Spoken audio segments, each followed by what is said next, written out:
Hey guys, love the wait time picture. Says, was that a picture of me, Jeff, or was it a picture of Finney? I saw. He said, love the wait time picture. Is that a me or Finney? All right, so we should be on Rumble. Let's see. Usually takes a couple seconds here. It can never tell. Rumble can never tell. Let's see. Should be hoping to be on Odyssey. All right. Let's see if this comes through here. Let's see. Yeah. Hey, sweet. It looks like we're on Odyssey. And of course, Rumble, not quite yet. Okay.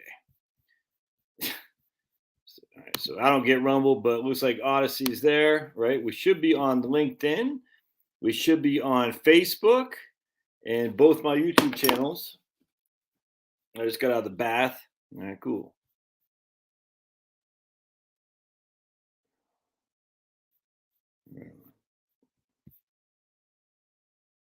That penalty was just insane. That penalty was. Why the hell does Rumble never work, man? I don't get this. It like works sometimes, it doesn't. Run Odyssey, okay. So Rumble, I don't know what is going on with Rumble, but it's getting on my nerves. All right. Whoa, where are you at, John? Supposed to be negative 12? Damn.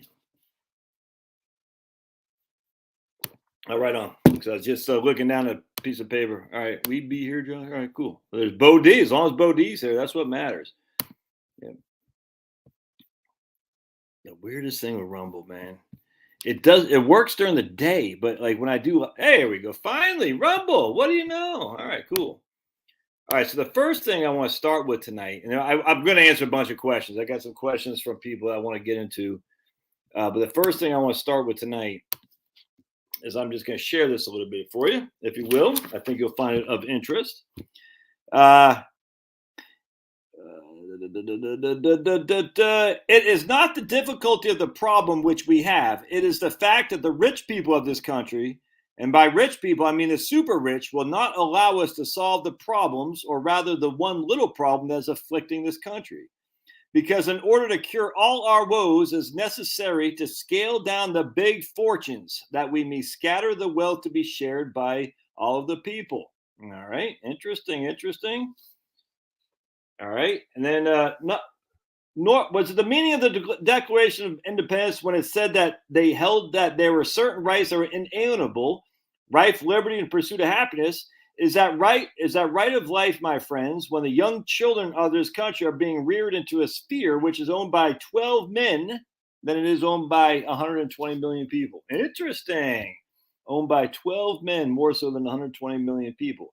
Is that, my friends, giving them a fair shake of the dice, or anything like the inalienable right of life, liberty, and the pursuit of happiness, or anything resembling the fact that all people created equal, when we have today in America thousands of hundreds of thousands of millions of people, children on the verge of starvation in a land that's overflowing with too much to eat and too much to wear? All right, interesting. I refer now to the scriptures. The scripture says that no country can survive, or for a country to survive, it is necessary that we keep the wealth scattered among the people, that nothing should be held permanently by any one person, and that 50 years seems to be the year of Jubilee, in which all property would be scattered about and returned to the sources from which it originally came. And every 7th year, debt should be remitted. These two things the Almighty said to be necessary. I should say he knew to be necessary, or else he would not have prescribed that the property would be kept among the general run of the people, and that everyone would continue to share it, and that no one man would get half of it and hand it down to his son, who takes half of what was left, and hand it down to his son, who takes another half, and so on and so on. I believe that was a judgment and a view of the law of the Lord, that we should have to distribute wealth every so often, that in order to that there could not be people starving to death in a land of plenty as there is in America today. We have in America today more wealth, more goods, more foods, more clothing, more houses than we ever had. We have everything in abundance here. We have the farm problem because we have too much cotton. We have too much wheat, too much corn, and too much potatoes. We have a home loan problem because we have too many houses, and yet no one can buy any of these things. We have trouble, my friends, in this country because we have too much money owing, the greatest indebtedness that has ever been given to civilization, where it's been shown that we are incapable of distributing the actual things that are here because the people have not enough money to supply themselves with the things.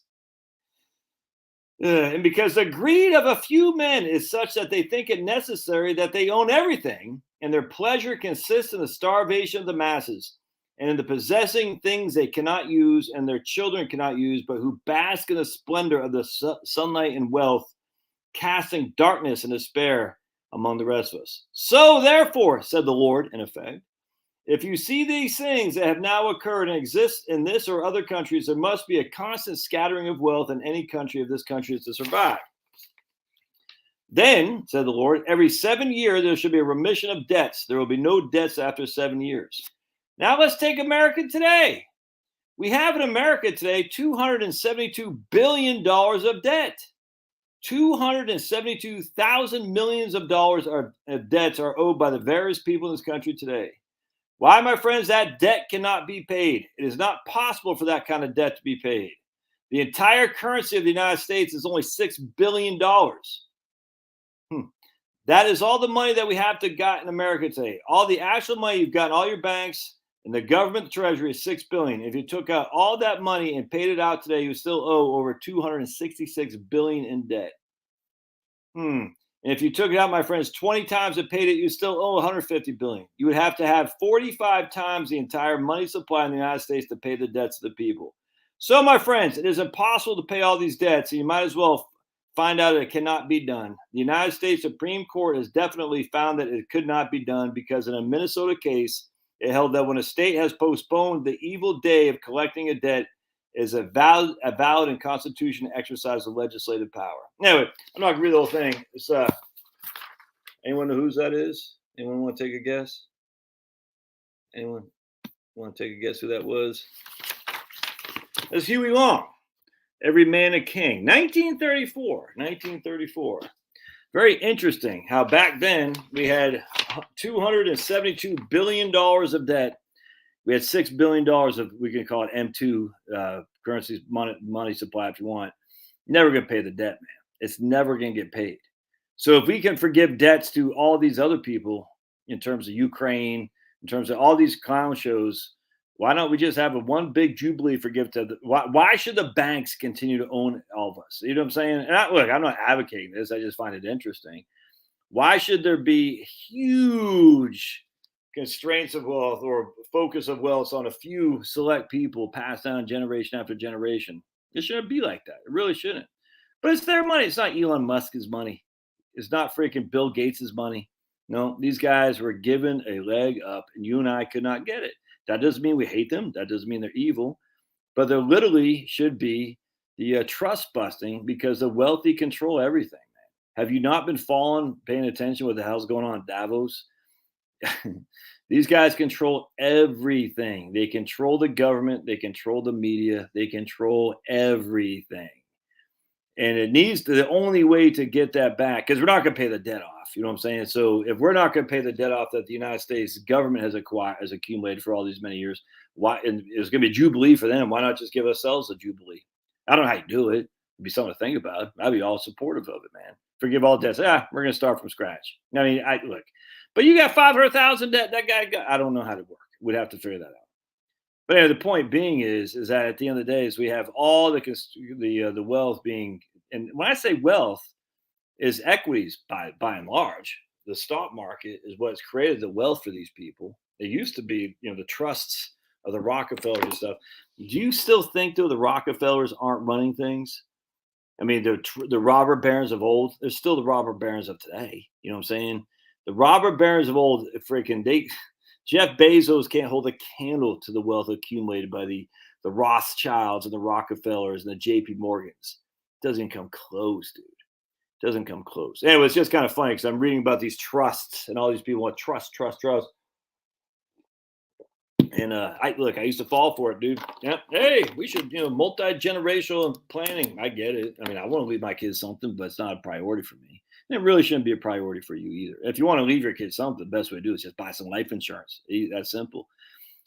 I sit there and I'm like, man, the amount of debt that's accumulated in the United States will never get paid. And if we can recognize once for all it's never going to get paid, then what do we do about it? And then you say, okay, well, given that we can't do anything about it because it'll never get paid, what does that mean for the overall functioning of a society if the wealth accumulates in fewer and fewer hands? And and they're buying it out. Yeah, just something to think about. All money is what I'm saying. Fractional banking. Yep. Yep. Yep. Yep. Yep. Yep. Yep. And the thing that really got me pissed off, pardon my French, is that people griping about Social Security while they're sending $100 billion to Ukraine. I mean, literally, I'm sitting there thinking the same people saying we need to do more for Ukraine. We have too much debt in America, as they're sending $100 billion. I literally, that's what I'd said. This whole thing is insane. The libertarians. I want to go in some libertarian thing tonight if we get the chance, because it's on the article that what's her name, Veronique de Rougy did on. I already did a video on it, but I want to go into some comments because the level of stupidity, and I don't want to be mincing my words anymore. This is just straight up stupid. We don't have enough to pay Social Security. Social Security's bankrupt. Blah blah blah. $100 billion to Ukraine. $100 billion. All this money to NASA. $70 million a day to NASA. Where's this money coming from? But no, we can't give people a Social Security raise. That's freaking commie stuff. That's commie stuff. It freaking pisses me off. Not gonna lie to you. All right. So I'm watching this guy's video. I've been emailing him to try to get him to interview, and I think he will actually. This is Harry Hubbard. Secrets of the Dead Sea Scrolls from 1997, and he had an update on this not too long ago. I'm very interested in the Dead Sea Scrolls. Anyway, so I want to watch this, and I highly recommend, if you get a chance, follow this guy's YouTube channel, Harry Hubbard. If you like history, you're not going to find any. This guy is freaking. I think this guy might be dead now. That's not Harry. Harry's this guy right here. This funny looking guy from back in the day. Let me show you right there. Look at that mullet. Anyway, it's how I came across Harry Hubbard is I was looking up the Carrington event of because everyone's so scared of a EMF, electromagnetic pulse, and I was like, I used to be too, and I was like, is that? And some guy was saying, no, the electromagnetic pulse is just to scare people. And I started looking, I said, this guy's right. Anyway, I came across Harry Hubbard's, who's a historian of just as nuts, this guy. And he said, yeah, there's no evidence at all that there's a Carrington event that anyone talked about back in the 1800s. None. And I said, what? I couldn't believe it. And it's all basically made up. And I've already done videos on this. I'm not going to get to it here today. But anyway, the point being was, I'm listening to this video on when I'm driving back from Chloe yesterday on the Dead Sea Scrolls. Basically, Harry's conclusion is a fraud. And he talks about block Hebrew and the whole. You have to watch the video. It's a fraud, and people get pissed off. But there's money to be made on this stuff. He talks about the Moabite rock fraud. Lots of interesting stuff, and you might take issue with it. I'll leave it up to you to take issue with it, but I find it incredibly interesting. And where do I stand on it? Well, I tend to probably believe that there's a lot of fraudulent stuff taking place. Isn't it ironic that in 1947 they found the Dead Sea Scrolls, the same time the state of Israel came to being? Weird, kind of. That's how ironic was that. Anyway, but then what was happening was very interesting. So his partner here was talking about doing some research on old, like he was looking for the first Bible that he could find. You know what I'm saying? The very first one. Looking at block Hebrew, old Hebrew and stuff. And the one that came across was, I'm going to share this with you here. It's incredibly interesting. If I can find, hold on just a second. Anyway, Harry Hubbard's YouTube channel, and you should subscribe to him. If you like history, and I don't know why you wouldn't. So I'm going to find it. Yeah, right here. Oh, yeah, this is crazy.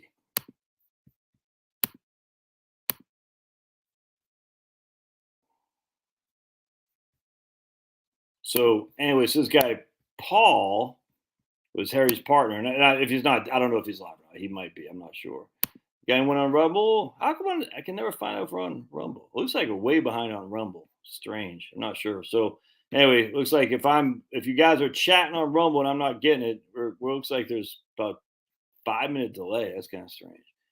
Odyssey delay. No, yeah, yep. Odyssey has a big delay too. Yeah, that is weird, man.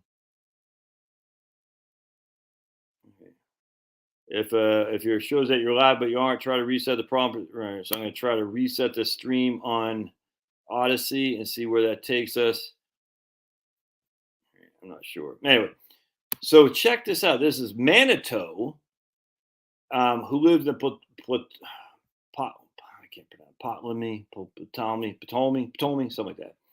Anyway, he was the original. Hold on a second, right here. He was the author of the History of Egypt in Greek, a major chronological source of the reigns of the kings of ancient Egypt. It is unclear if he wrote his history in king list during the reign of Ptolemy, even that guy, but it's completed no later than right there. Anyway, although no sources for the dates of his life and death remain, Manito, I'm sure I'm not pronouncing the name right, is associated with the reign of Ptolemy, whatever the hell that guy's name is. I know how to say it, just all of a sudden I'm drawing a blank. Hey. And if the mention of someone named Manito in this right here, Papyrite, dated that, is in fact the celebrated author of the book we just talked about, then may well been working during this right here. Anyway, I don't want. I just want to go.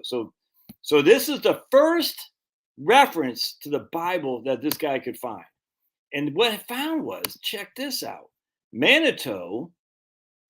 All right, cool, good. I am live. Manito, or whatever the hell that guy's name was, came across the first reference, Osarseph.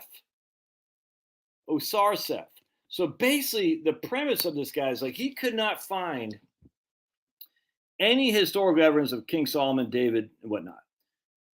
And his question, like, is there even anything regarding other things, even like the Jewish people going to Egypt? And the first thing he could find was that Manito guy, you know what I'm saying, who had written about the shepherds essentially going into Egypt and basically conquering Egypt for 300 to 500 years. Then the king of Egypt, the Pharaoh, that's what this guy was saying. He goes, how come in the Bible they always say Pharaoh, but they don't say who? They don't say who the Pharaoh was. They don't say anything about it. They say Pharaoh. We're not sure if it's Ramsey or some other guy. He goes, why? So he said, I need to go back, and he looked at source documents, and this Manito guy says that it seems to be the Pharaoh was Amenhotep III was a Pharaoh during the time of when the shepherds came into Egypt and took over Egypt and led for 300 to 500 years. And then what happened was the pharaohs who were in exile from Egypt came back and started beating the hell out of the shepherds, we assume the Israelis, until they said, we're getting ready to slaughter you. They sent them packing, we're going to slaughter you, until this guy, Osarseph, is a legendary figure of ancient Egypt who's been equated with Moses. His story was recounted by Manito in his first half of the book of History of Egypt. His work is lost, but the 21st century Josephus quotes extensively from it, which is weird. The story depicts Osarseph as a renegade Egyptian priest who leads an army of lepers and other unclean people against a pharaoh named Amorphous. The pharaoh is driven out of the country, and the leper army, in alliance with a Hyksos, ravage Egypt, committing many sacrileges against the gods before the pharaoh returns and expels them. Towards the end of the story, Osarseph changes his name to Moses. Much is debated on the question of what, if any, historical reality might lie behind the Osarseph story. The story has been linked with anti-Jewish propaganda of the second and first centuries BC as an inversion of the Exodus story, but an influential study by Egyptologists has suggested no single historic event or person lies behind the legend, and it represents a conflation of several historical dramas. Anyway, it's freaking interesting, man. It's crazy interesting. You're like, so Osarseph could have been Moses, because that guy Manito wrote about what happened with the fleeing of the Jews, essentially, from the Exodus. The Exodus. It's crazy. And they're all getting ready to get slaughtered until Moses, Osarseph, said, wait, just let us go to Jerusalem. We'll leave you be. Isn't that crazy? I find it interesting. Anyway, if you're interested in that stuff, you should watch man Harry Hubbard's channel, because he's got tons of it's crazy, man. Check from Oregon. I've never seen the Zeitgeist movie.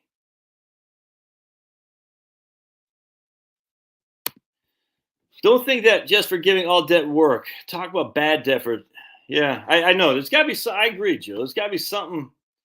There's got to be something in there where you're, you can't just reward. You can't, like, for instance, you can't say, hey, I don't have any insurance. My house is on fire. I get to get an insurance policy. You see what I'm saying? You can't reward bad behavior.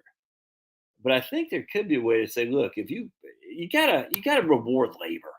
I'm more and more convinced. I think his name is Michael Hudson, of an economist, who says you tax wealth, you don't tax labor. And I actually agree with that. I'm starting to change my tune on that. You want people to work.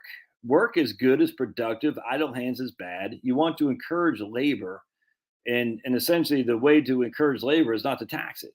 And then you want to discourage the accumulation of wealth, and the way to do that is tax wealth, but not labor. I think that's probably the most populist thing there could possibly be. We're not If you're going to work, you're not going to pay income tax. Pay a little bit of social security, I get all that, but we're not going to pay tax. You're going to pay tax on your accumulated wealth.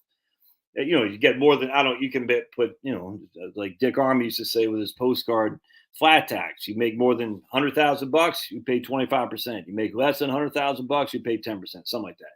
And so if you got accumulated wealth more than $5 million, you pay 5% wealth tax. You got accumulated wealth less than $5 million, you pay nothing. I don't know what it be, but it's like you gotta get more people working. And this is going to have to be addressed. We don't have. I was just reading a guy before he got on his live stream, Mishtalk, and I forgot his name. I like him. I agree with a lot, but not everything.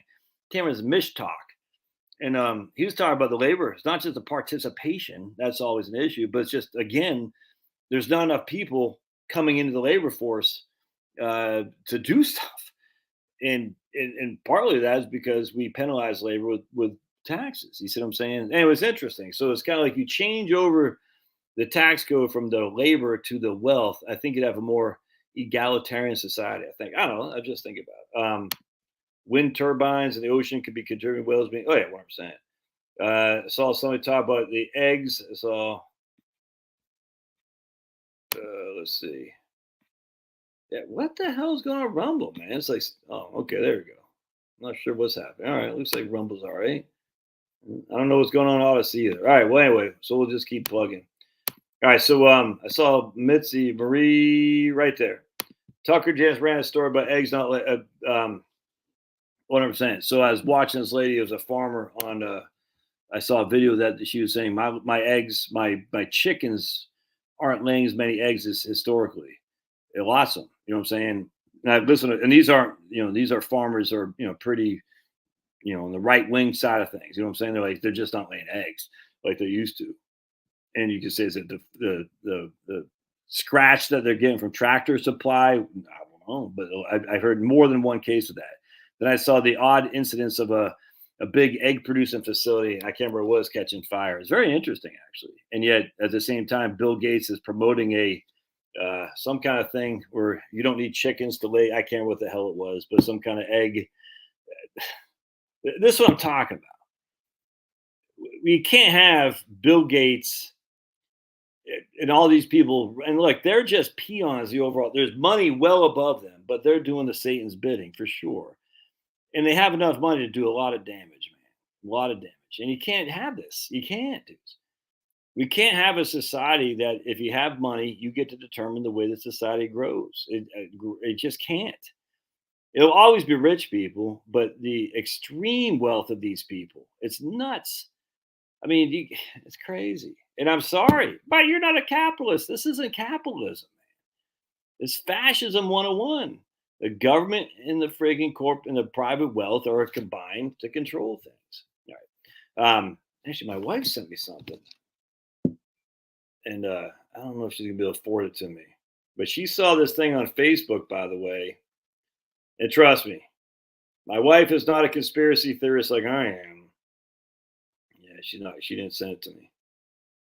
I don't think. 1 sec. Hold on a sec. No, she didn't. Oh, wait, did she? Oh, no, she didn't. Yeah. And yeah, right here. No, damn. Some lady she went to high school with has sent a video of chemtrails. It's crazy. And you're like, whoa, that doesn't make sense. You know what I'm saying? And it's funny. My wife forwarded that to me. I was like, oh, interesting. So I said, Knuckles, because my wife's like, if my wife starts thinking in conspiracy theories, we're winning. That's the fact. And with the chemtrail stuff, I was like, yeah, that's kind of weird. You have all shoot all over the sky. And I think this was in Tennessee.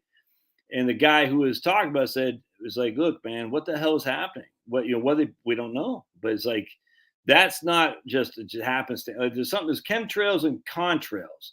Contrails, not the same thing. And anyway, he did a comparison. He goes, look, here's a contrail, here's a chemtrail. That is not a contrail. And then he was talking about the eggs as well. He's like, I don't know if this is one related to the other, but there's something going on. And we know for a fact with what they're trying to do, pollute the sky so we have less sunshine. We know that for a fact. I forgot what they called it. Maybe some of y'all know what they call that, where they're trying to pollute the sky with aluminum and other things to bounce the sunshine back so we don't have global warming. No one voted for this stuff, though. And anyway, we know they're trying to do this. And so to say that's a conspiracy, I mean, you have to be insane to say it's a conspiracy theory, you're nuts, when we know for a fact there are companies who are being sponsored with government money researching the ways to. Does anyone know what I'm talking about? What they call that? It's not chemtrails. Yeah, what I'm saying. But there's something. It's not just chemtrail. They're calling it something like something geo. It's not shade seeding, something like that. Geo seeding or something like that. Anyway, it's crazy, dude. Look at my man Liberty. All right. So Liberty's a big moon landing guy. That's okay. That's okay. We can still agree that they've been doing chemtrails for a long time. All right. So that's good stuff. Good stuff. You cannot just reward pay to. I completely agree. I haven't, you I completely agree, Joe. I don't know. I haven't, it doesn't matter what I think anyway. I haven't thought it through. I just thought it'd be interesting to say, how do you do a Jubilee for people? Hey, here's my man, John. All right. John's been busting his ass for 33 years, he said, you know what I'm saying? And he's been saving since day one of my first job, like you're supposed to. Yes, what I'm saying. So how do you reward, you not punish John, you know what I'm saying, without, at the same time rewarding clowns? I don't know how to. I mean, it's easy to figure. Yeah, like I said, I think you just say, look, if you got more than 10 million, but I don't even know what it is. You're going to pay a wealth tax. I mean, I actually think 50 million. No wealth tax, anything less than 50 million, or I don't know what it would be. And I don't know. But what I'm saying is, at the end of the day, you want to reward John for busting his ass for 33 years. You don't want to reward people who are sitting around freaking waiting on welfare benefits. You don't. It used to be if you don't work, you don't eat. That work is a privilege to have a work. It's good for you. Idle hands lead to what the hell's happening in the world right now. We just got to get people off their butts at work. And the way to do that is sometimes you need a negative incentive, i.e. a spank, the old spanking days. And it hurts me more than it hurts you. You know what I'm saying? All right. That's it right there, Todd. Geoengineering. Yes, sir. Yes, sir. You got it. You got it. 100%. Yeah, and they're doing it. And people say that's a conspiracy. They're freaking doing it. They're doing it. And to say it's conspiracy theory, like what? Now, me and Liberty can argue all day long about the moon landing, and that's fine. That's fun to argue because it really doesn't matter all that much. But they are doing this. Is what my man says right here: geoengineering. They're doing it.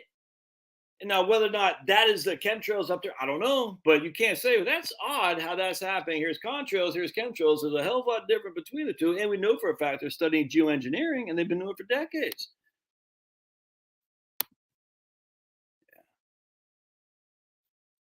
Yeah. All right. So, right on. Good stuff. Good stuff. Shadesy. Yeah, 100%, guys. But how dare you, Josh? Hey, now I'm on here. All right, here's Karsten.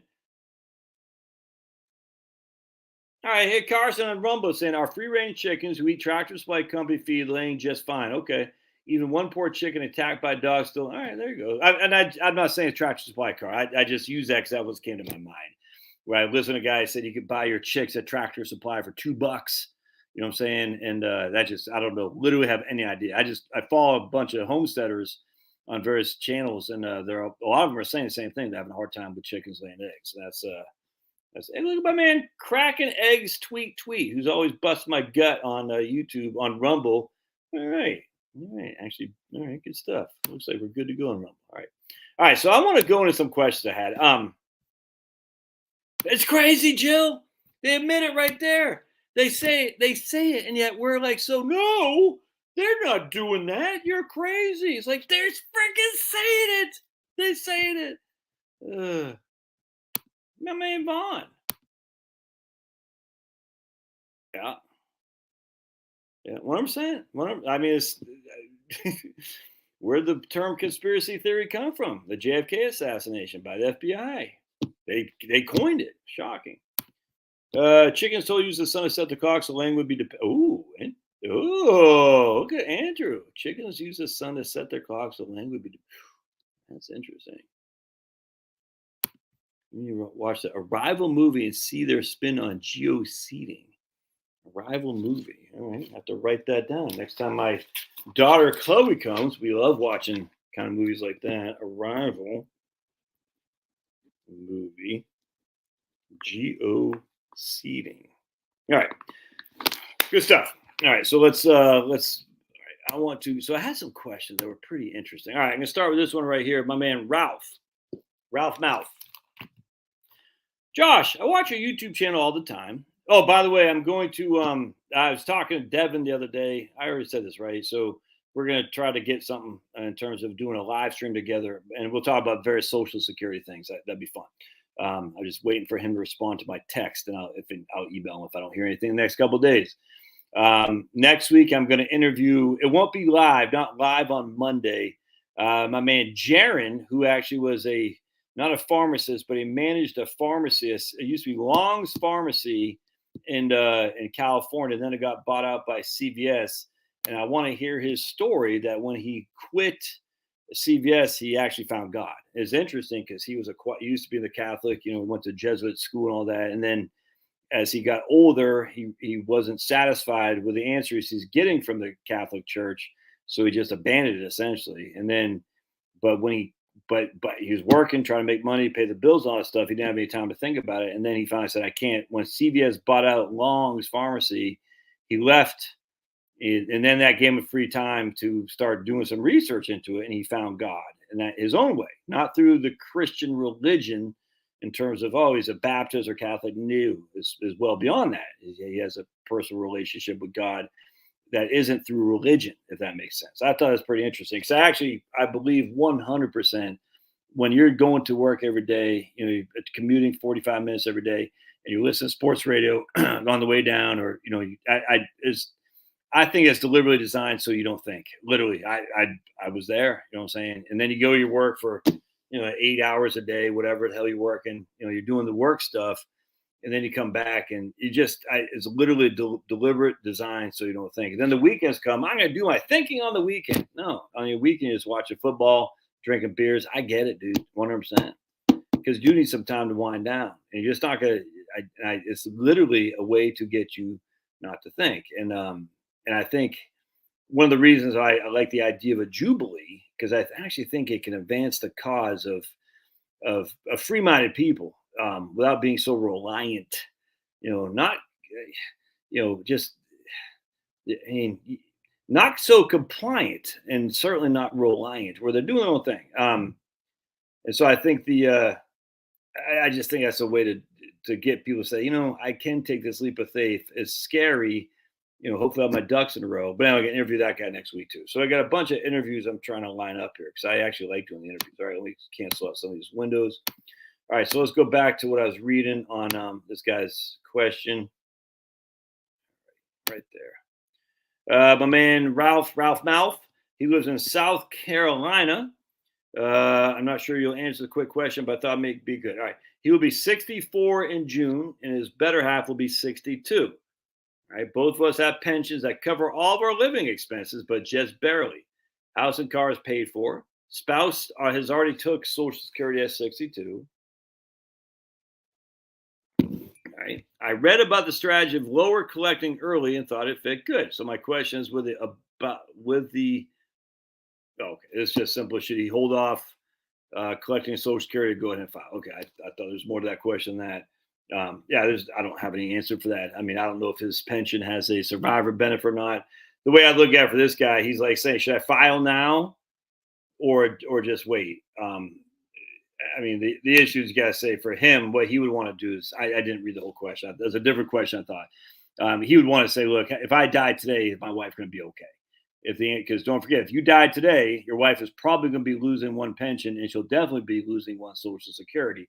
So if you file now, the Social Security she will be getting will be what you are getting right now. All right. So we don't want to reduce her Social Security if we can avoid that, if that won't be enough to make her survive financially. You always got to think about your wife's terms or your husband. I don't care. But if you're married, you can't just think about how much money do I have now. It's what happens if I die early. She loses a Social Security, but presumably she'll lose a pension. Will there be enough for her to get by? If the answer is no, then you file later without question. That's not debatable to me. But, each his own. Let's see here. And every situation is different, but that's all I get. I can't get too deep in that because that's what he asked me. All right, so here's Michael. Michael's a faithful Mainer, so we know he's got brains coming everywhere because people born and raised in Maine are freaking smart as a whip, man. All right, we know that they might not talk right, but they're smart as a whip. All right, let's see. I want to ask you if you have created any videos showing how to calculate your PIA if you make the max Social Security earnings. I've been using your examples to calculate the PIA using index factor and bend points. If your earnings are above the Social Security max, how do you treat it with the index? All right. So basically, what's this guy's name? Michael. Michael from Maine. So Michael from Maine, the smart guy, is saying, look, how do I calculate my Social Security given that I've been making a couple of years, I've been making over the max.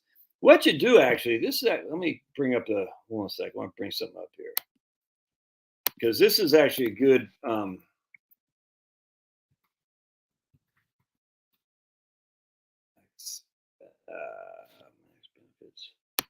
Yeah, it's not one. Hold on a second. Let me find it. Let me find it. Bookmark Social Security.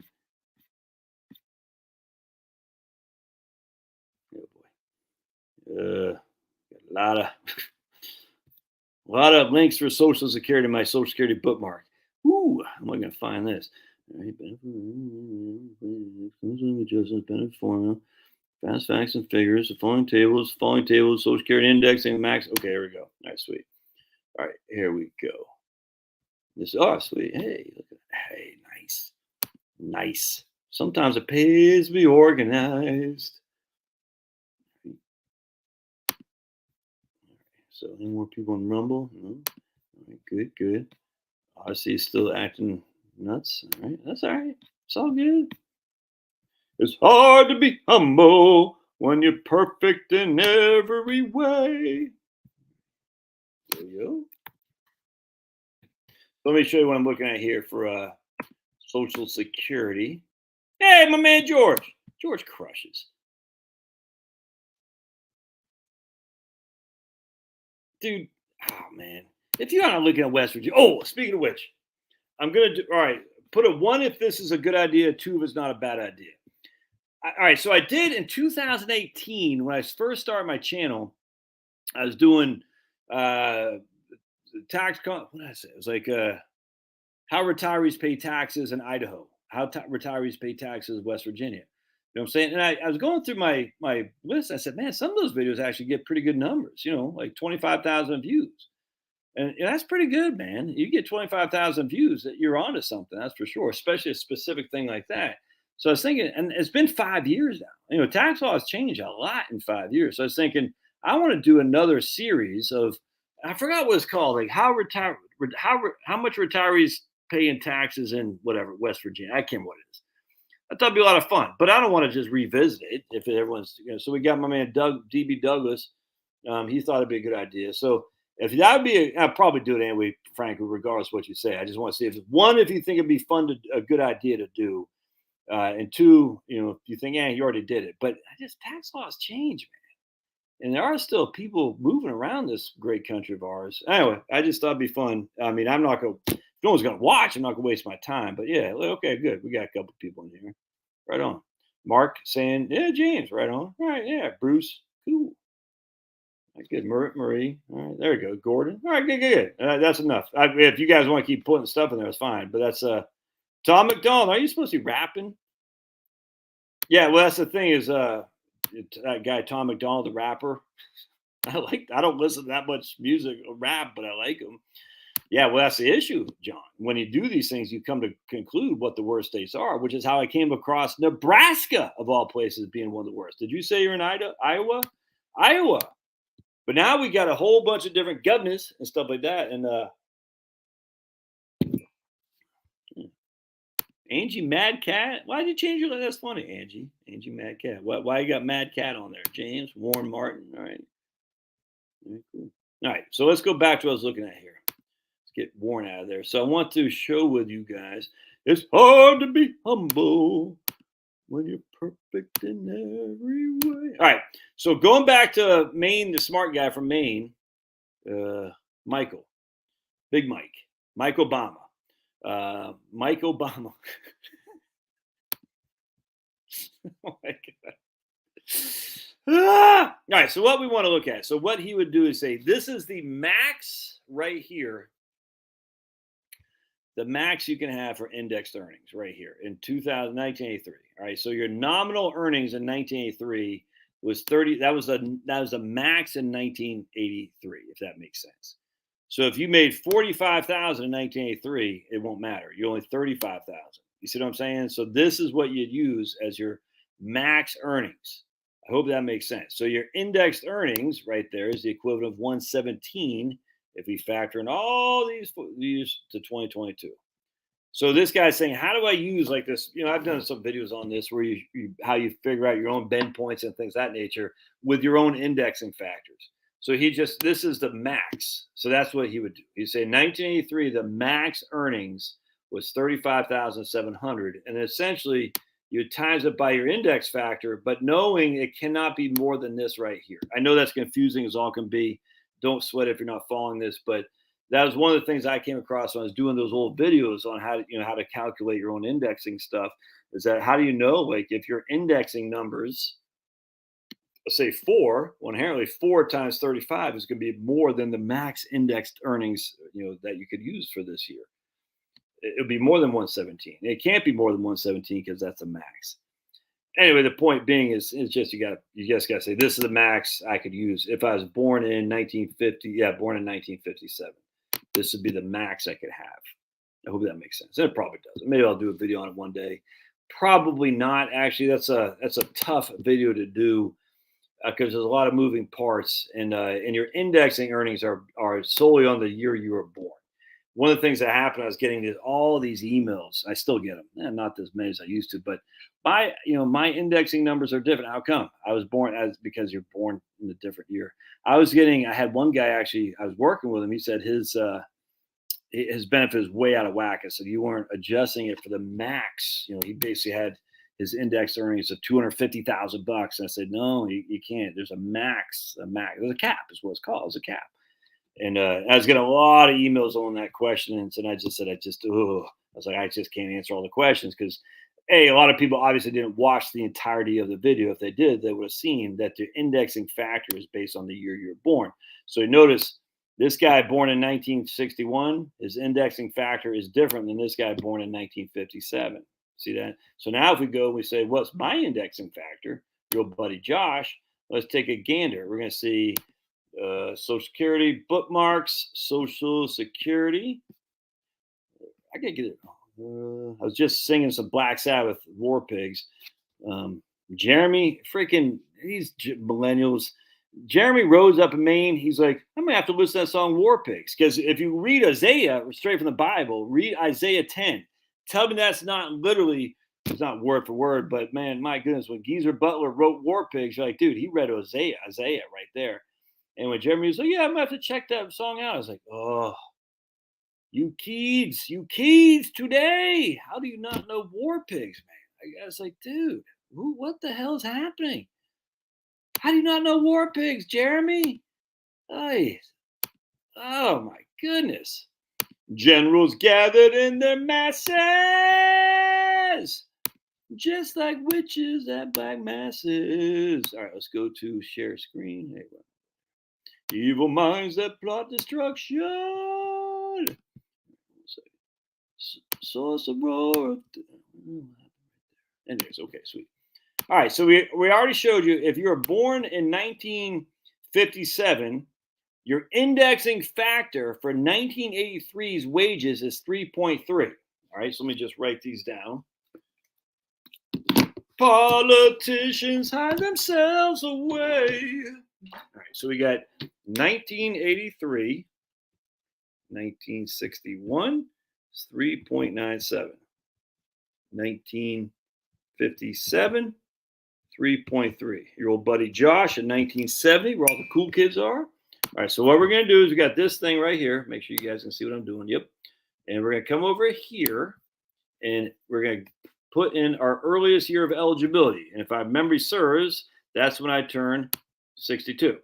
All right, so you're right here. For retirement eligible, your earliest year of eligibility is 62. So if a person reaches age 62 in 2023, then 2023 is his person's earliest year of eligibility. So I turned 62 in 2033. That makes sense. That's my earliest year of eligibility. So I go down here, 2033. And they'll say my indexing for 1983 is 6.011. Everybody see that? So 6.011. All right. So what we see here is we'll say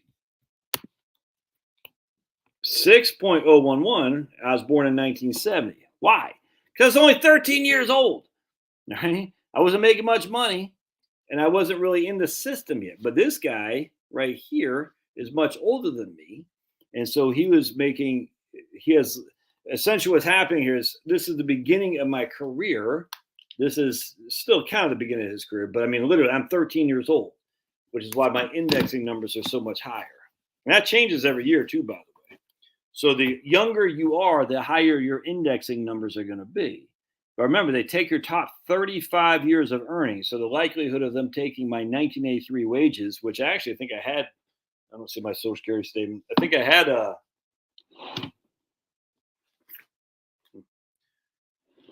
had wages in 1983, like $200 or something like that. But so $200 times 6, well, that's going to be $1,200. I hope that makes sense. A lot going on there, I grant you, but it's important to know how that works. But just remember, so regarding that guy's question, you can't use anything above the max. The max. You can only use max. I did that video before Social Security gave you the ability to run that slider bar of if you stopped working today, what your benefit's going to be. And once they ran that slider bar, I don't even think you need to do the manual calculate. I mean, you can. I think it's fun to do because it can show you that you really have. Once you've been in the system for 30 years or so, it's going to be tough to really move the needle that much, regardless of how much money you make, or if you don't make anything, because you got 30 years of accumulated wealth in Social Security adjusted with indexing for average wage index. I know a lot of people aren't getting this. It's fine. You don't need to. Now Social Security has this freaking calculator. It's awesome. MySSA.gov. Oh, the government, they're so horrible. But NASA, they're not horrible. Oh, the government, they suck. Oh, but the Department of Defense. Anyway, the point being is, once you have that calculator, Social Security, you don't really need to do this anymore because it'll tell you right there. If I quit working today, what will my benefit be in 10 years? If that makes sense. All right. I hope that makes sense. It probably does. Yeah, I was trying to change. Yeah, 100%. They need to. I got a sneaky suspicion a lot of these Midwest states are going to be crushing here in a pretty couple of years. I just, we'll see. The issue to me, I talk about the water in Arizona and the Colorado River, New Mexico. And I think New Mexico's part of that. Nevada, California, those other states out there. But anyway, I think there's going to be some serious concern about droughts. And droughts aren't caused by freaking people with air conditioning. It's so freaking stupid, man. It's like what they say. This is the warmest winter on record. Your record goes back to 1940. It's just, and it's fake, but I'm using that for an example. Like, this is the warmest winter on record. Yeah, on record. And then we look at what your records were. Oh, yeah, you only had them in a few places throughout the world. You didn't have any in South America. You didn't have any in Africa, a few in Asia, all around the friggin', the civilized people of Europe and North America. Crazy. I said, wow. Because I was debating this guy. He's like, look, this is a war. You don't believe in climate change? I said, no, I totally believe in climate change. We get 4 seasons. I love climate change. Yeah. He goes, well, this is the warmest year on record, whatever the hell he said. I said, oh. I said, well, what? Tell me, man. Are you kidding me? How are they calculating it? The temperatures back 150 years ago. How are they doing that? 3,000 years ago. How are they calculating the temperatures back in Jesus' time? That's crazy. This is the warmest record since, like, literally even including Jesus.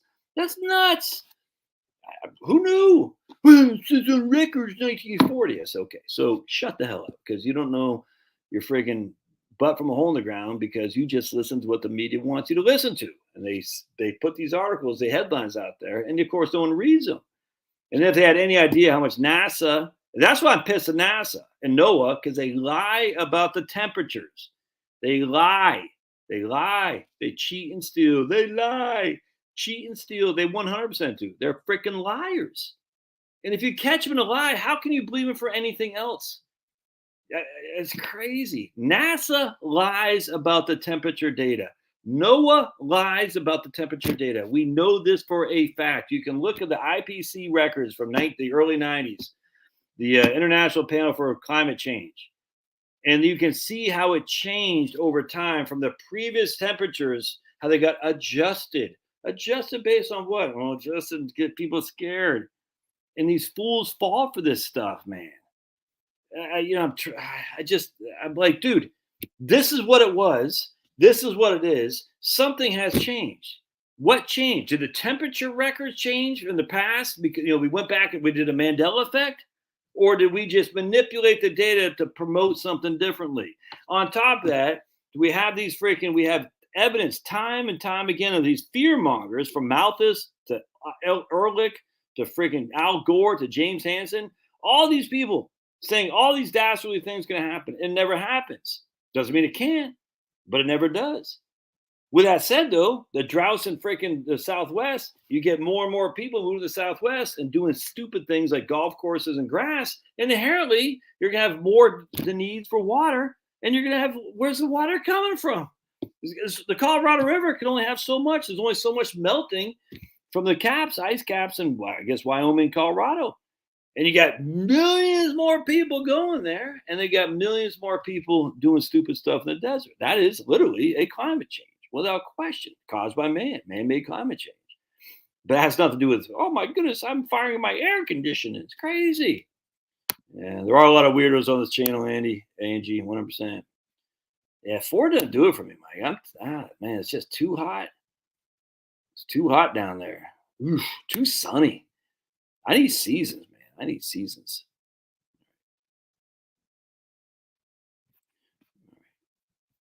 I'm just across MR from Buffalo. Something River. Yeah, so yeah, West Virginia crushes. That's all there is to it.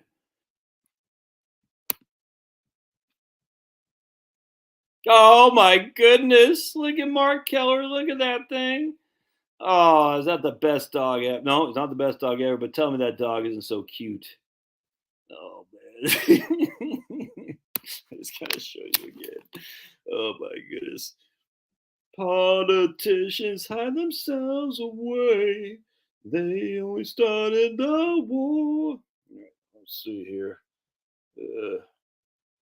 Why don't they? All right, so just as an FYI, the kind of girls you want to date are not the chick right here with her shoes and fancy schmancy good time rock roll makeups. That's the kind of chick you want to date right there, just FYI. So young men, if Jeremy's out there, date her, not her. All right. And Nikki Haley can kiss my butt. Oh, but I love this one right here. So here's Charlie, our next door neighbor dog. Oops, what happened? Hey, watch. Just so this. We gotta what? Let's see if I can. How do I do that? Make it. Just look at him, man. He's like, "Hey guys, can Finney and Pablo come out to play?" So I was coming back yesterday, a couple of days ago. I was driving Charlotte's car, and Charlotte was the smaller VW, and I opened my garage door, and I'm getting some groceries out, and all of a sudden, whoop!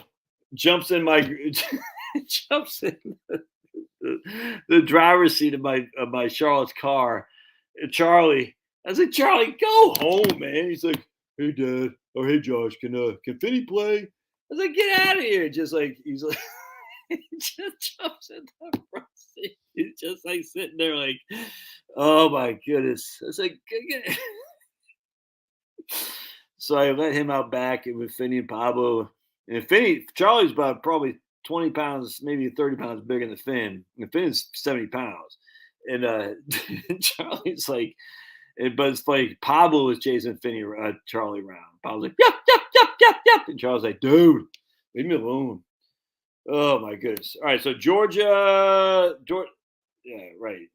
Yeah, dude. Georgia, if you have less than 100, if you're married filing jointly and you're over 65, you can have $130,000 of income and not paying tax. It's nuts. If you're, I think it's over 62, you can have, I want to say 35,000 per person, 25, something like that. But once you're over 65, it's basically no income tax in Georgia. Dude, you can't understand the words. You got to look up the lyrics. What is wrong with people? Yeah, look up the lyrics, dude. Oh my goodness. Don't make me sing it to you. Yeah, no, Illinois crushes on income tax. There's no income tax in Illinois. Barely. It's the real estate tax that gets you. Oh. Uh-oh. Corona. Oh, yeah. That was long ago, right on, man.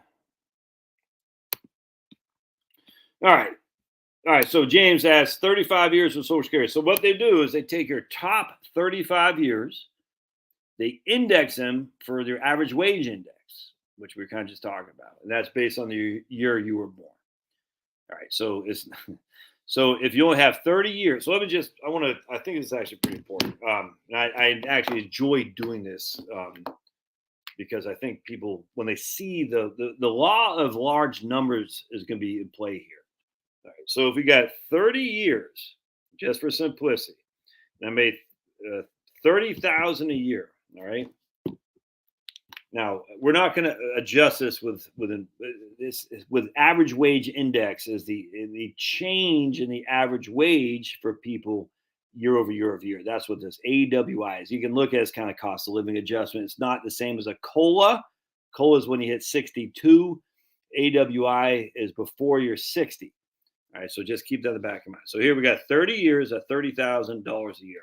All right, so, okay, no calculator. Not prepared, man.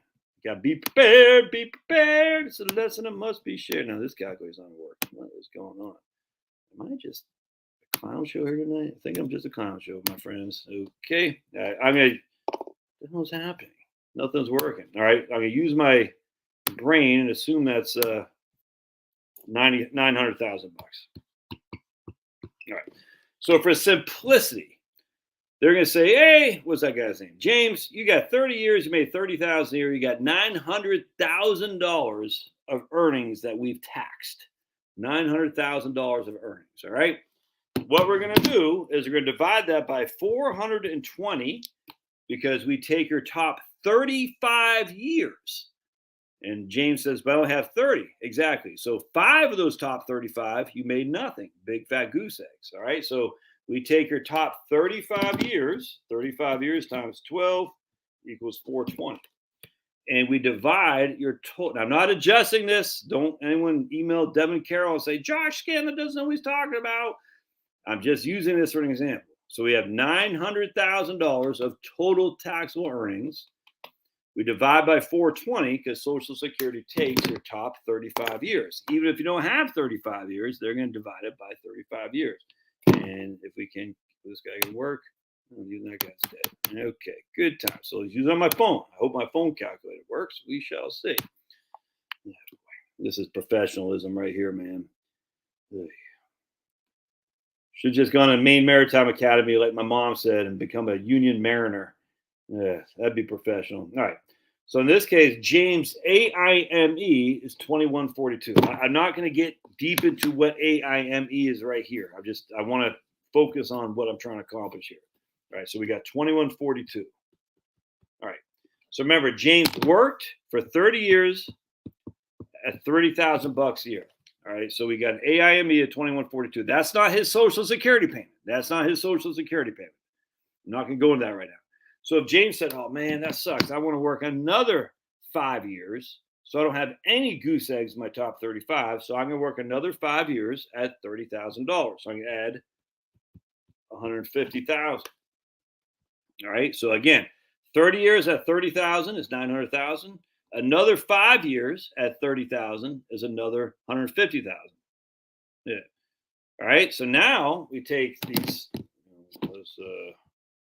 1050 and divide that by 420. Right. So we take that $1,050,000 and divide by 420.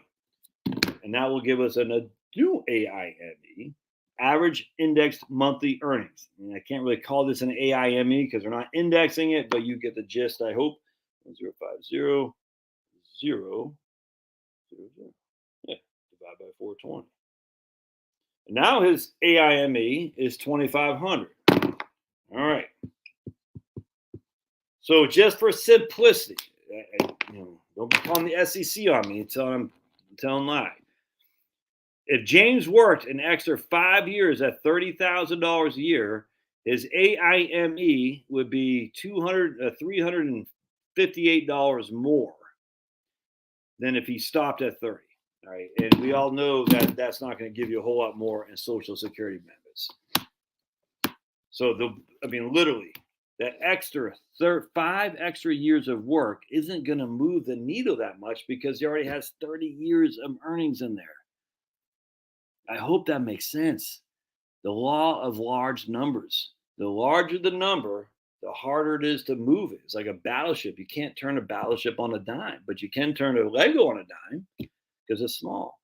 The bigger the number you're working with, any additions or subtracting, we're not subtracting, but in this case, any additions won't really affect it that much. It just won't. I would actually encourage anyone just to read this guy's book, Retire on Social Security, because I give an example of this in here, a bunch of examples on that. That's freaking, I don't know, $5.99 or something like that. It's free on Kindle Unlimited. I don't think you should buy this on Kindle Unlimited. You want it to be able to take notes and that. All right. So I hope that makes sense. Let's see what else we got from that.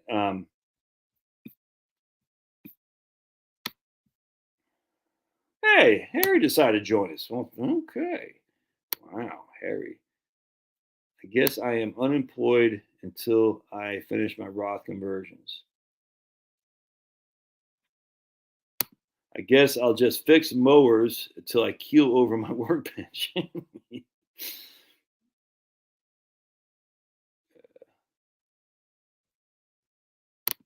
Yeah, right. Gotcha. Janitor at Monkey Ward's.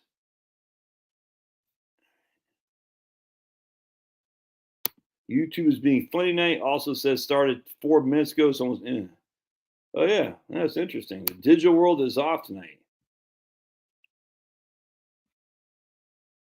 Didn't Joan Rivers get Clinton after outing Michael Obama? Yes, I think so. I think they went after Joan. Carson said in Ecclesiastes, we see that sinning your brains out doesn't bring satisfaction. Apart from God, who can eat or have an enjoyment? For to the one who pleases him, God has given wisdom and knowledge. Yep, 100%. Yeah, God pretty much kicks ass. That's all there is to it. Let's say quick prayers.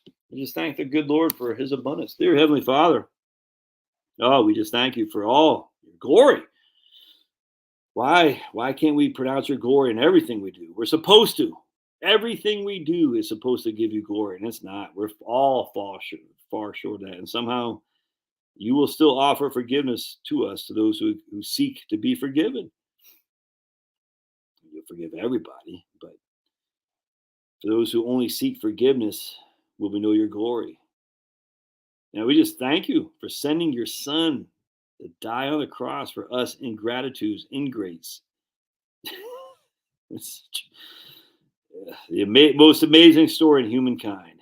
Your son dying on a horrible death on a cross of pain. So us ingrates can know your love in heaven for all eternity. It's amazing. We pray in Jesus' name, amen. I don't look, man. I just it's amazing to me when I don't want to get to a biblical thing here. To ask questions does not make you challenge God. People know that, right? You're saying, huh, like what happened with Moses? Who actually wrote the first 5 chapters? Do we have any evidence of King Solomon? Any? You know what I'm saying? I mean, all this doesn't make you like challenge God. You see, it's amazing to me. It's just like I was debating this guy the other day. He's like, King James, where we talk about? He goes, the Bible is God's word. I said, okay. Well, which one? He goes, why King James? I said, okay. So all the other Bibles are incorrect? Because I never said that. I said, well, King James, they don't say wineskins, they say bottles. So I mean, and that's just reading something else here too, just in Isaiah. I want to go get it. Hold on. I can get some water too. I'll be right back. Oh man, I get it. Oh.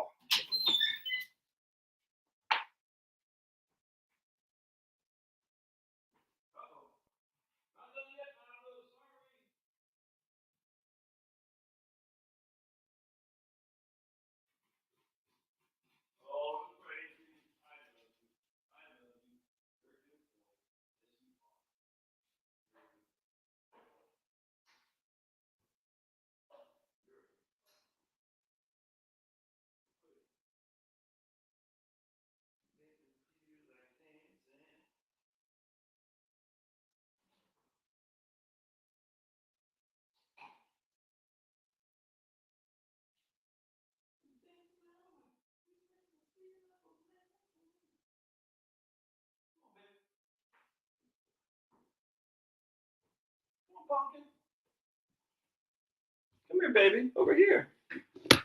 Everyone wants to say hi to Pablo. Okay. Anyway, so I'm reading in Isaiah.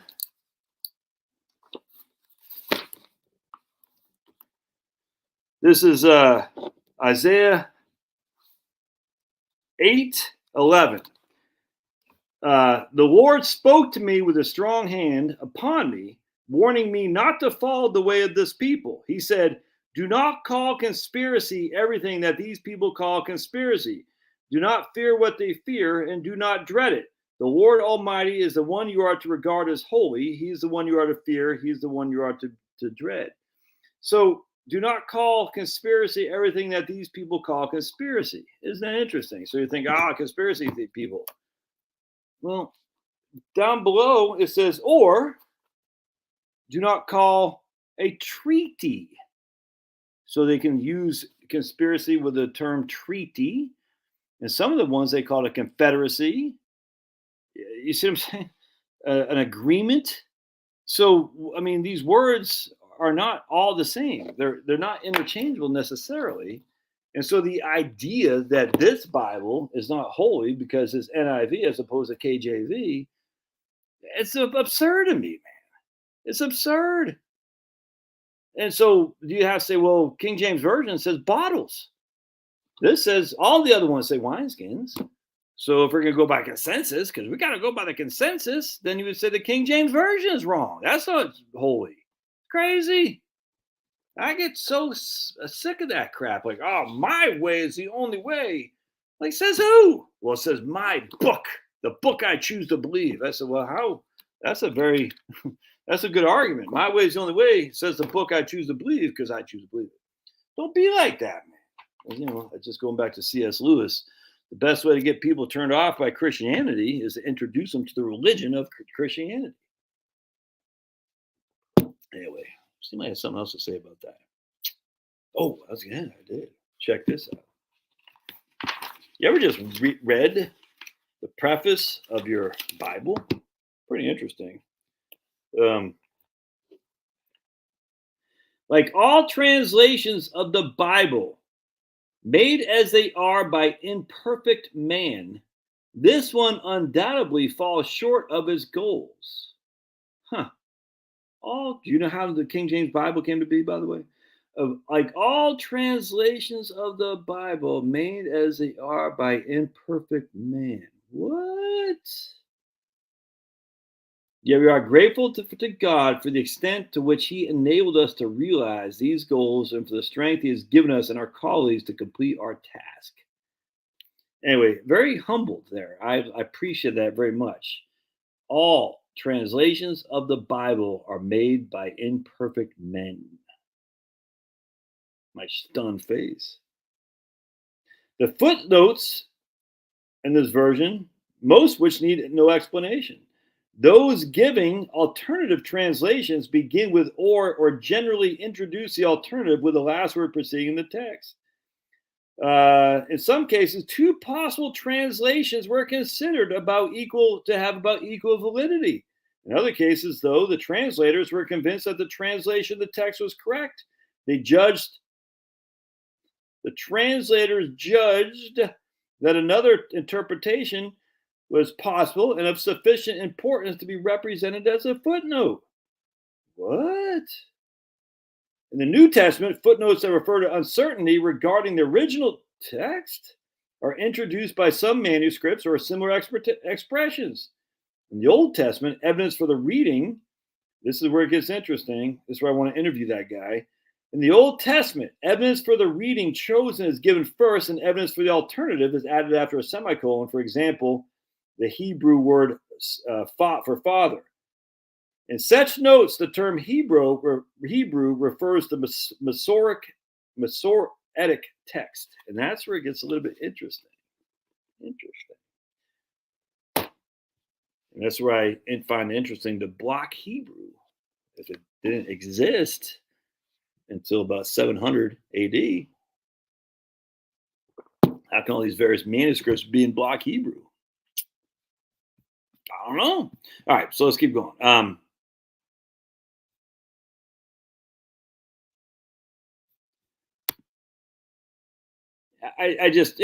don't. We can. I'm not even sure. Let's take a gander the KJV here and see what it says. We know how the KJV came to be, right? Tyndale. You know what I'm saying? So we know, and we know he was biased. That doesn't mean he's bad, but we know he had an anti-Catholic mentality. And again, that doesn't mean he's bad, but we know Tyndale had an axe to grind. And that's not to say the Catholics didn't have their own. So we know this. I'm just, when men are involved, there's going to be problems because men are inherently flawed. So let's take a look at the KJV here. I haven't read the preface yet. So you got, the classified indexes to the Bible, what the yellow pages are to the telephone directory. Of necessity, many Bible words have been omitted, mainly because their terms are not subject to classification. Such terms as Adam, busybodies, conversions, dishonesty, give the reader from little to okay. Right. Anyway, an honest effort has been made to adhere strictly to the sound words of the Holy Bible. An honest effort, huh? Anyway, the point being is that I find it actually silly on its face that men through time, and don't forget, back in the old day, Genesis, it didn't say, Genesis 2:49. We did that. I just want to, real quick, not to bash the KJV. I just find some of the KJV adherents are the most cocky out there, and I can't stand that. Actually, it drives me up the wall. So we're going to go to Bible Gateway, as if they know everything and no one else does. It drives me insane. The lack of humility is just, I find it. So let's just look at, we're going to we'll go over here real quick and we'll do some quick Mandela effect. You all know, and we're going to go over here, and I know you know this. We're going to hit wineskins. So it's just wineskins. We're going to hit blink, and let's look at the NIV. All right, New International Version, right here, NIV.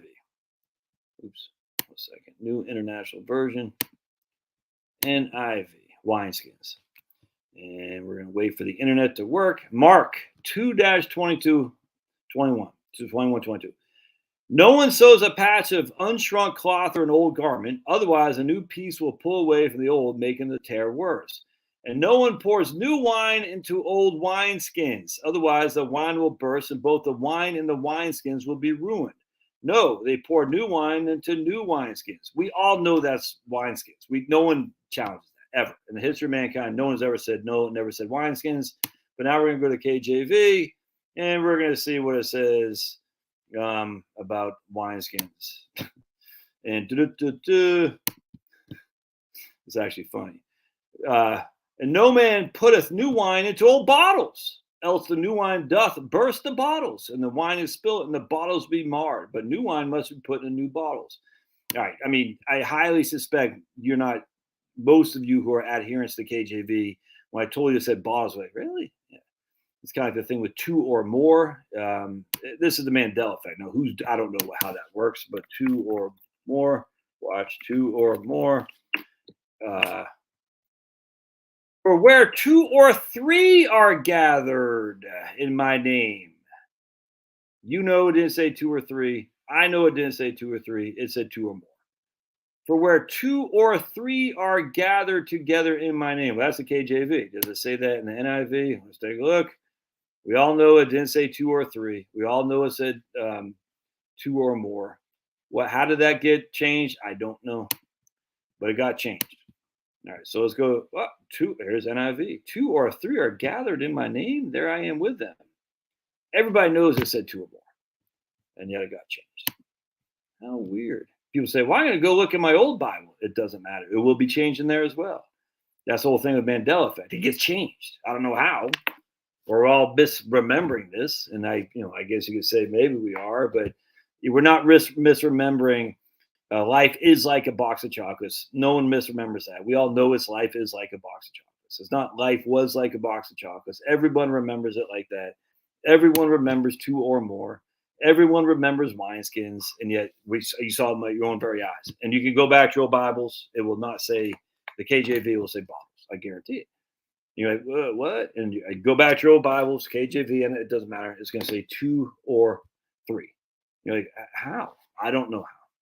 That's the Mandela effect right there. Something happens where it changed. And I don't know why, where, how. I find it interesting. And you should too. All right.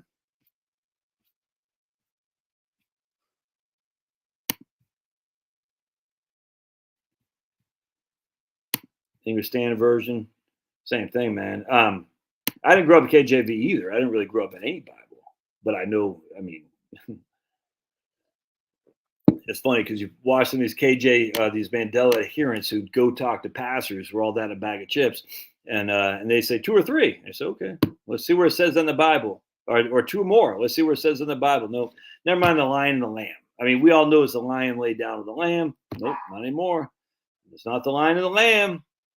It's the wolf and the lamb. Crazy. You got this guy working stiff. The Binghamton Whalers. Binghamton Whalers. So I'm going to take another question from the peanut gallery here.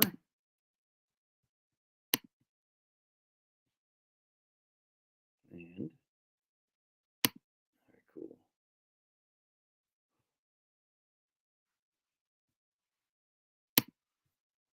Let's go here. So I want to read this question. There we go. All right. So here we got from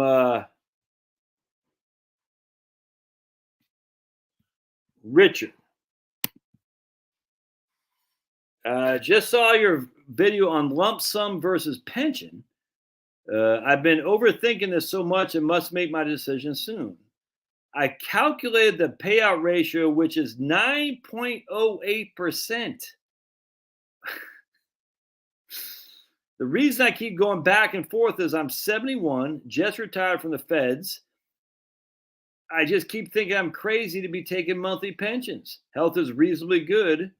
I've been worried about inflation too, but you talk about that in your videos. I'm interested to hear your thoughts. He's just looking. I mean, that's come on, man. Jeez. Woo! 9% payout rate. So what that means, for every $100,000 he have as a lump sum, he would get $9,000 a year of guaranteed income. It's from the federal government. It's going to be a cost of living adjustment. I have no idea that's a survivor benefit. He did not say. The level of insanity when it comes to fear of inflation is freaking mind-boggling. I'm like, dude, are you actually considering turning away from a 9% payout rate because you're worried about inflation? And I'm sitting there thinking, so we're going to take that $100,000 lump sum and invest it to do better? Man, people, they got you up against the wall with fear. It's crazy to me. I could get $9,000 a year off $100,000 with a cost of living adjustment and guaranteed, or I can invest it. I mean, wow. I mean, I get it. He's like, it's an irrevocable decision. Once I make it, I can't unmake it. If you're getting 9%, you're walking away from that, you really need to have your head examined. I'm sorry. That's all there's to it. I'm not trying to be, I'm not trying to be a dick, but that's freaking nuts, dude. All right, here's my man Scott. All right, I'm 60 and retired. My wife is 61 and considering retiring at the end of this year. She likes her job, but is basically working for a health insurance. Yep, we plan on going on Obamacare, but I have questions. The marketplace website is not helpful. I was wondering if you could recommend someone who might be able to answer my questions and guide us through the process. Yeah, just find a broker. Hey babe, how did we find that lady who did our insurance? What was like her health insurance? Like she just reached out to you or something like that, or your part? All right, so we got help. We are no longer on Charlotte's Cobra, so we're not even on Obamacare. We're on the private, which is actually a little bit cheaper than Obamacare. We have it's harder to get prescription drugs. We're going through this right now with prescription drugs, actually, but be that as it may. So we just had some lady that Charlotte came across on Facebook. She wasn't that organized. She got the job done.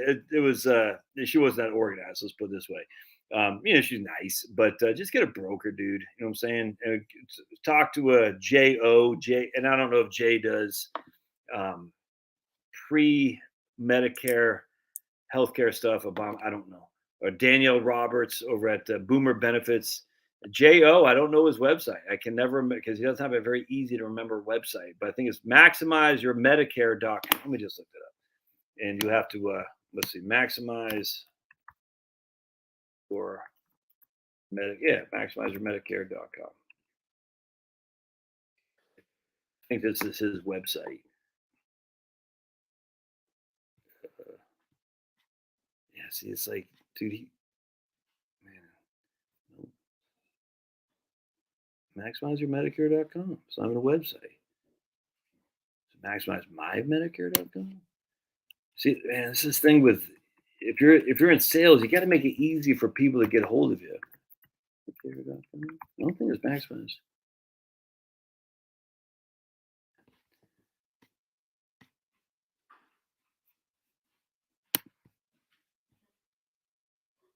Yeah, I don't. Man, anyway, Jay, drive me up the wall. I would prefer Jay a lot more if I had an easy website to remember. Anyway, so at Danielle Roberts at boomerbenefits.com, I like her. J.O. Medicare right here. All right, J.O. Medicare.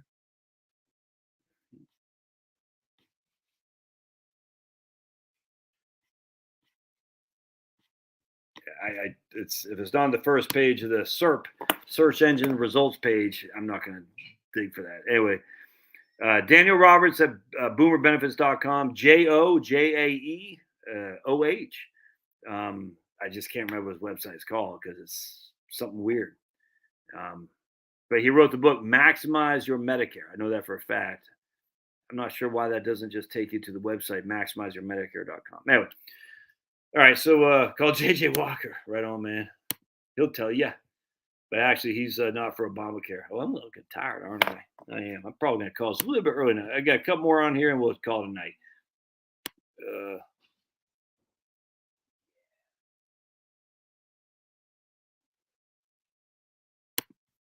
all right. And we got who's this guy? It is Keith. Keith says, when you run a financial plan, do you keep the tax bracket, standard deductions static for future years, or you just adjust for expected inflation? And if so, what inflation rate do you assume? 1.5%. What? Um, yeah, so I have a base. I use 5.5% for for healthcare related expenses. I can't remember if I use 3 or 3.5. I think I use, yeah, I think I use 3 for everything else. And then you can adjust, and so the tax brackets would be inflated by 3%. You can use whatever you want on property tax and homeowners appreciation. You can inflate that however you want. You can inflate your pension if you have a pension however you want it. But for basic inflation on cost of living, food items, and things like that, I think I got 3%. I got 5.5% for healthcare. All in all, it's about 3.5. I remember that. All right, so that's the okay. George, iHealth. Did you like them, George? Oh, good. All right, there you go. iHealth.com. Let's take a look. George is also a founding member of iHealth.com, by the way. All right.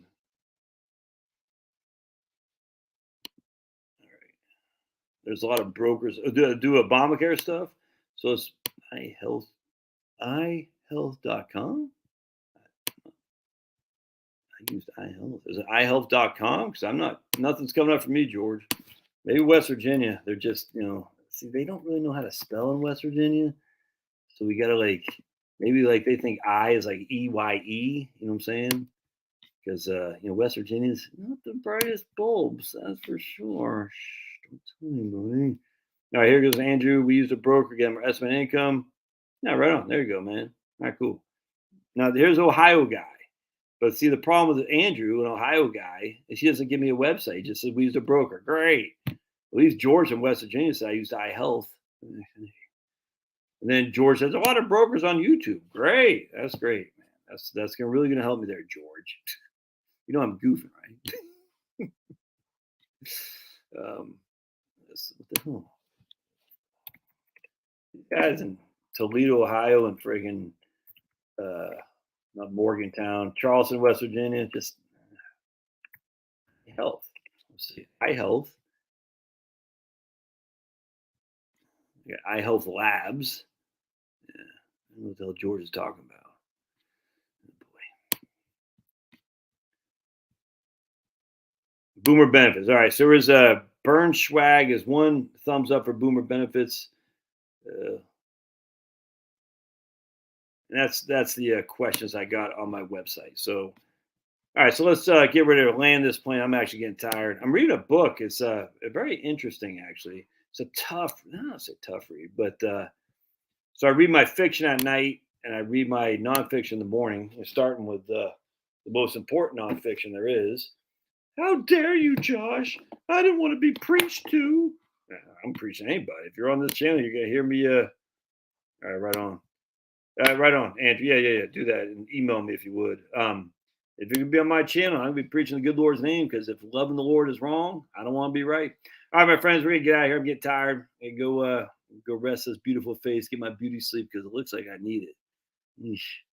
My pearly yellows, these big fat bags under there. My hair's all out of whack. Oh boy, I'm just falling apart at the seams. Whatever happened to old buddy Josh? I used to be so sprite and fertile. I don't know if that's the right word. Now I'm just like freaking a mess. Look at that, dude. Oh, by the way, you see these wrinkles right here? People actually get that Botox stuff so they don't have wrinkles, and they get stuff done on their face. I was watching this guy do a video, Paul from Pockets of the Future, showing some lady. And I was like, man, these people with all that crazy, they get addicted doing their face stuff. You know what I'm saying? It's weird, and these people look weird. And I saw something else. It was Mika, that chick Mika from freaking Joe the Clown Scarborough, Mika, whatever her name is. Spry, right on. That's it. I said, Mika's. I it looked to me like I don't watch. I literally could care less. But he was showing a video of Mika and Joe being mad at Trumpster for stuff they're not mad at Biden about. But anyway, I was like, she looks different. Like she definitely did something to herself. I think Laura Ingraham did too. I remember that a few years back. I said, Laura, yeah, it doesn't. It's not. Doesn't look good. All right. I need more than cream for my face. Ain't that the truth, Harry? And trust me, your wife says the same. You need a bag for your face. Oh boy, they're from Florida. It's I Help Brokers. All right, there we go. Oh boy, Spry. I saw something. So what am I reading after the Bible? Where to begin, man? Where to begin? So I'm reading my book. I haven't looked at it for a couple weeks on Einstein stuff. What I'm trying to do is right. I just right now I'm just questioning Einstein because Einstein was a plagiarist clown. It really was, and all these people say Einstein. Like they got this Verizon thing. It's funny. Hello, Einstein. He's a genius. If you just look in the deep, dark crevices of Einstein, you're not finding a very good human being. That's just a fact. Isn't it weird that after his wife said adios, that Einstein had nothing else to offer? It's kind of strange. And isn't it weird that not only did he try to get jiggy with his cousin, but he tried to get jiggy with his cousin's daughter? Nothing weird there. Einstein's not a good person. That's all there is to it. And the fact that they put him on our society is just the evildoers that started with Copernicus down to Newton. I get it. Newton's a Christian. I get it. That doesn't mean the evildoers cannot use Christians to do bad things, like even against. And then went down to Darwin, then Einstein, and now it's just the big the science, the mathematics, the physicists, the mathematics, the science, the white lab coats that Eisenhower of all people warned us about. It just read Eisenhower's freaking farewell address. You're like, damn, that guy was freaking prescient more than I was nuts. I'm not the biggest Eisenhower fan because he's got his own pack, stuff in it to contend with. But anyway, be as it may, you're like, he's spot on, dude. And so now we've gone. This is exactly where they want us to go from. They wanted us to go away from the geocentric model where we are the center of the world, of the universe. And we are actually. And people say, oh, it's just because a balloon that's blowing, everything's the center of the universe. Okay, that's fine. We can argue that, but we are the center of the universe. And we know that because we have an expanding universe and all this stuff. And however you want to argue that, that's fine. But you can say, well, it's only because, the sun would be the center of the universe. And so would that be the center? That's what they say now. I said, yeah, but that's not what you were saying 15 years ago, you freaking fools. Not you guys. You guys were saying that we were just one speck on nothing. We are the center of the universe. Now they're saying, well, yeah, but everything else is center. Aha, okay, good. That's a step in the right direction to reclaim what is rightfully ours as God's chosen freaking one human race on this one plane. That's it. That's it. Nothing else is out there. And so we say we sacrifice being the center of the universe because the white lab coats say, wow. But then you just look at what they wrote and you're like, did they ever read Fitzgerald? Did they ever read freaking Lorentz transactions or transformations? Did they ever read this stuff? Did they ever read Michelson Morley? You start saying, wait a second. Even Einstein, did they ever read some of this stuff that he actually said? And you're like, well, this is the freaking thing they did with Einstein. That's what pisses me off. They they totally took what happened with Michelson Morley. They put it into special relativity. Then they went to general relativity. Said, "Oh, forget you should." You're like, wait a second. You can't. I don't want to get too far, but you're like, this is what they do. They take things and they throw them out when they don't need them. This is what liars do. They take things to use it to advance a special relativity. Then when special relativity, like that doesn't really make that much sense. They throw that out and they go to general relativity and they say all these other things too.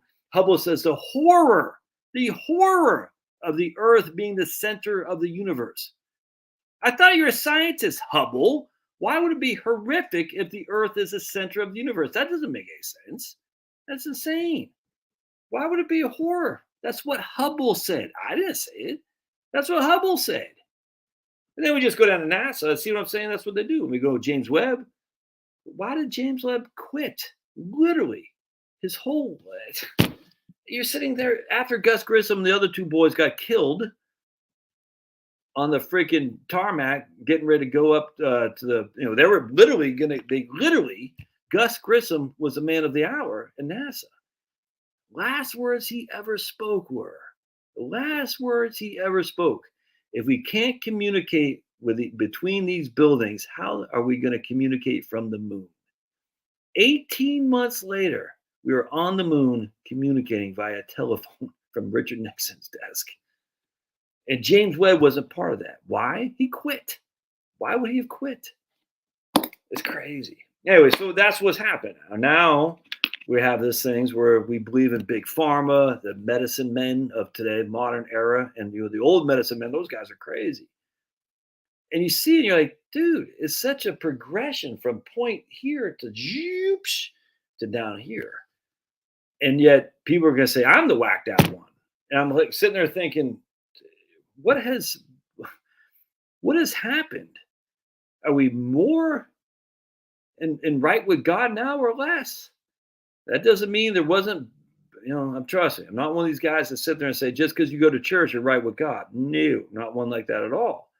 But I'm sitting there thinking there is a degradation of not just morality, but just humanity in our society. We have gender wage gap. Remember, it used to call the gender wage gap? We can't say that anymore because there's all these different genders now. Like, what? What the hell? But you can say it if it fits your political thing. So we can say gender wage gap if we just talk about men and women, and that's a lie. We all know that. But you can't say gender wage gap if we bring in all the 57 flavors. It's satanic, man. And everyone wants to pretend like, and then we see, again, going back to chemtrails versus contrails, and you're like, it's suspicious. But no one wants to do the investigation because they don't want to be called flat earthers. Like, wait, I didn't ever say I was a flat earther. I said I don't trust NASA as far as I could kick them. Well, you must be. It's weird. And then people say, oh, you must be. Like, what? As if they're going to shame you. Like it's almost like at some point they're going to do the same with Christians. Oh, you must be one of those Christians. You can see that coming. It's coming. It's kind of here already. You must be one of those Christians. Oh, just like the old days of Christianity, a la the way. Remember, that's why they had the whole fish. The whole fish said we had a fish on our freaking door, so you know that we are followers of the way, because of blatant belligerence towards people who follow Jesus. Isn't that interesting? So they put the fish up there. So say, oh yeah, fish, I got you. Same group preference, my friends. Stop freaking funding the guys that want to doom you. And look, I do it. I'm on YouTube, for heaven's sake. You know what I'm saying? But try to throw some money towards people who see the world as you do, by your business, by anything. Just spread the good word. Because at the end of the day, it doesn't matter. God wins, and we're all going to win. We will.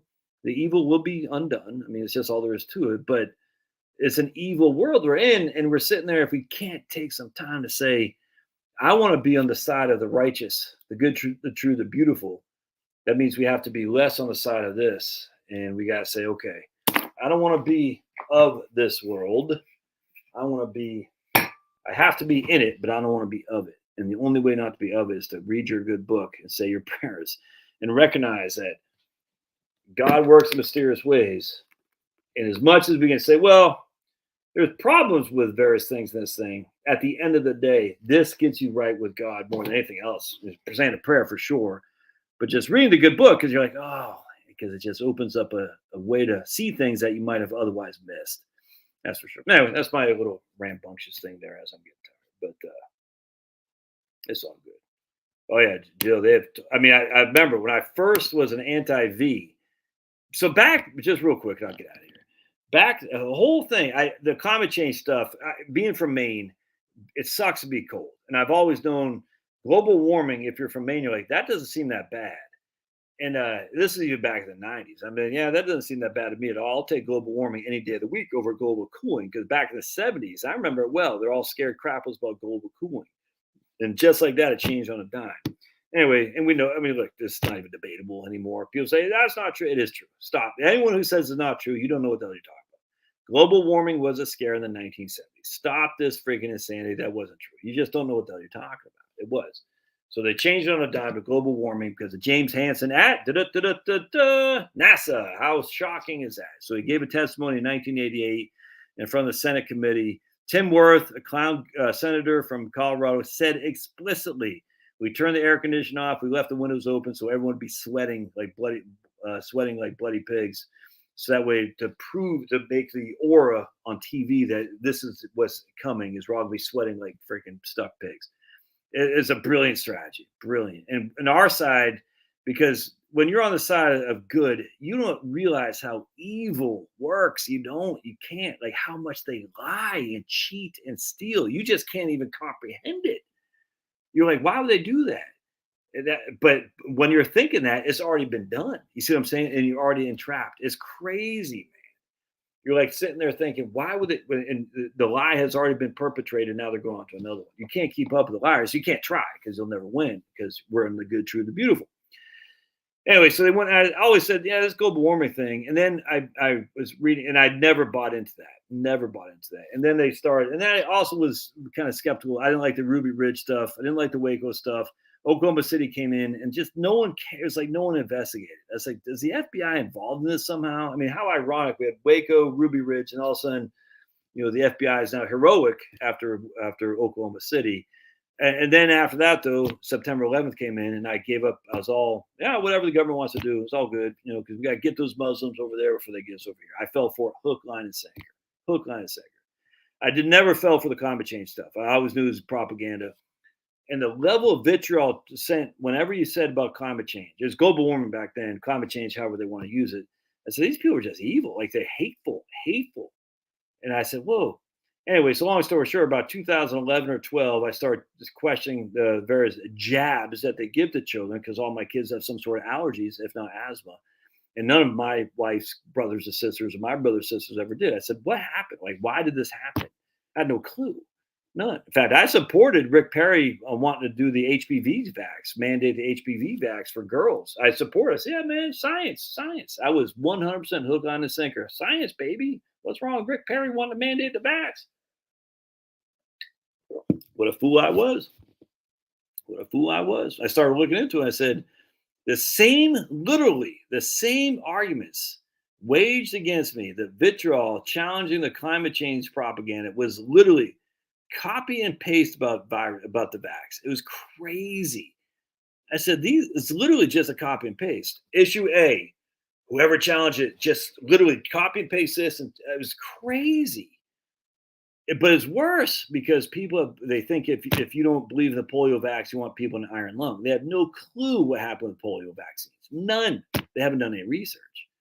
But yet they think they have. They're belligerently ignorant, which is worse. Being blissfully ignorant is fine. That just means you're okay with being ignorant. Ignorant just means you don't know. Belligerently ignorant means you don't know, but you think you're due, and you think you're gonna act like a fool in your ignorance, and that's not fine.